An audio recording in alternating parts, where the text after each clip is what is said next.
All right, so the Oklahoma City Thunder here, they dominate the Rockets in the second half, and they advance to the NBA Cup Finals, looking to potentially hoist a banner, a championship banner, up in the Paycom Center.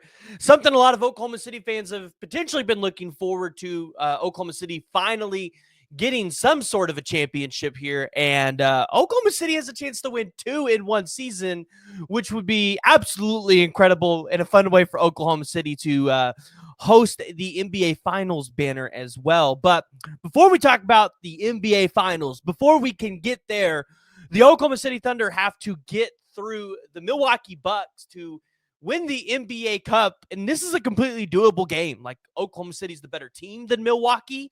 And you clearly saw that last night when they were playing the Houston Rockets. And in a game where Oklahoma City did not shoot well to start, they kind of ended the game where it felt like they just dominated the Rockets, where it really did not feel like the Rockets belonged on the same court as the Oklahoma City Thunder, as they just started to kind of shoot the lights out and they really just started to pull away.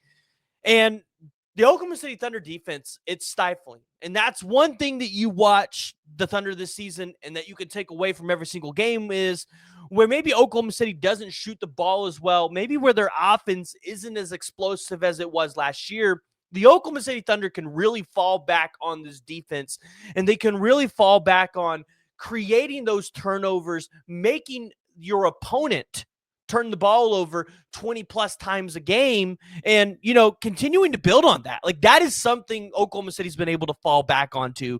And in this game, the Oklahoma City Thunder, they didn't get 20 turnovers, but you were able to get the Rockets to turn over, I think it was 16 times in this game. And Oklahoma City was able to convert 12 points on those turnovers. Now, that's a little bit less than what they normally do, but if you go out here and you look at what Oklahoma City did, you shot 45% from the field. You found a way towards the end of the game to shoot a little bit better. You shot 36% from three.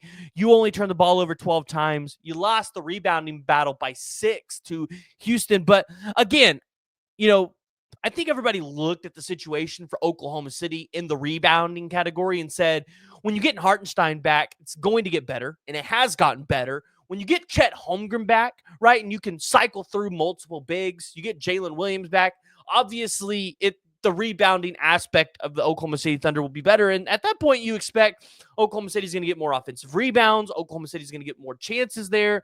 So maybe the scoring does increase. But then at the same time, Oklahoma City's not going to be losing these rebounding battles.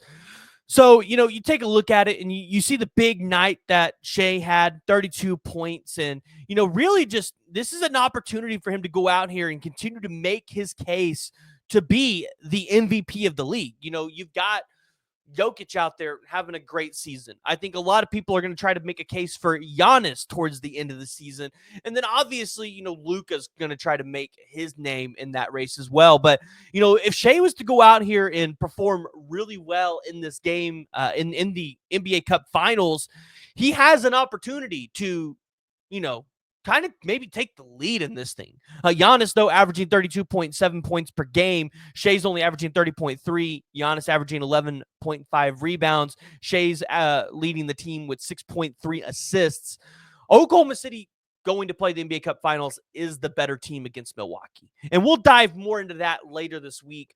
But kind of just looking at this matchup with the Houston Rockets, I think we've really looked at the Mavericks as the potential, young, upcoming rivalry in the NBA. There's this brewing rivalry between the Mavericks and the Thunder. I mean, I look at what's going on in Houston as a potential rivalry as well. I mean, that is a really young squad. And, I think the past couple times you've watched Oklahoma City and Houston square up, you've kind of seen some heated battles going on, and I think towards the end of this game, you saw Kaysen Wallace and Sengun kind of getting into it, which, to be honest, there was a lot of people saying, I'll take Kaysen Wallace in that fight any day of the week.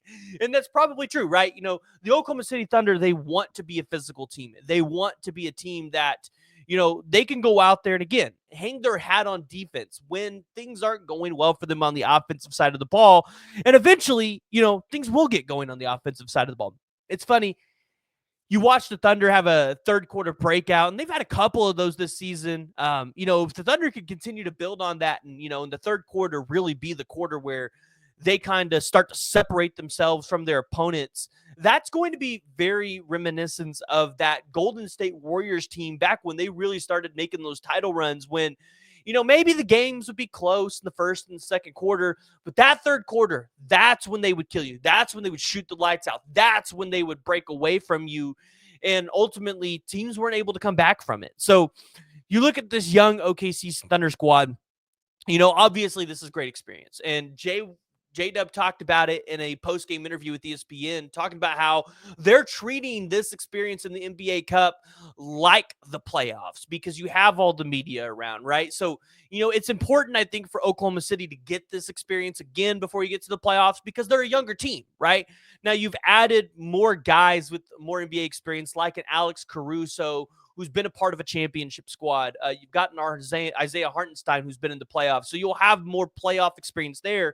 But being able to get some guys with some experience to play in championships and to play in these big-time games, I think this is really important. And so you see Oklahoma City, I think, doing the right things, treating it the right way, and, ultimately going out here and, taking care of business, right? You're expected, I think, to win the cup. You are the best team that has competed for this thing so far. You might be the best team in the NBA right now. Definitely your top three up there with, the Celtics and whoever else you want to put at number 3. So Oklahoma opens up as a 4.5-point favorite over Milwaukee. So we're going to dive into that game a little bit later this week, but I want to hear from y'all. Join the discussion. Jump in the comments below. Give me your thoughts on the Oklahoma City Thunder and their win to advance to the NBA Cup.